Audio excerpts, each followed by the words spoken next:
میں مائک والوں سے گزارش کرتا ہوں کہ اپنی آواز کو اور بہتر کرے، کیونکہ بڈھا ہے پر طاقت پرواز نہیں ہے،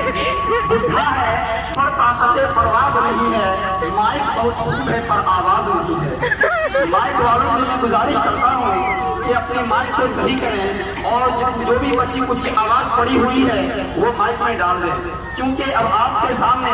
وہ شاعر تشریف لانے والے ہیں جو کہ ایک مشہور و معروف کے نام سے جانے جاتے ہیں۔ حاضرین مجلس،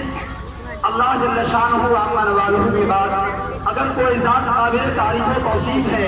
تو وہ خاتم النبیین، امام المرسلین، تاجدار مدحہ، احمد مجتبیٰ، محمد مصطفیٰ صلی اللہ علیہ وسلم کی ذات گرامی ہے، جس کی وجہ سے اس جہاں کی تزئین کاری ہوئی، پھولوں کو خوشبو ملی تو کلیوں کو چمکنے اور نکھرنے کا ہنر آیا، بیابانی کو چمن زاری کا سلیقہ آیا۔ تو آئیے ایسی ذات بے مثال کی تصویر کشی کے لیے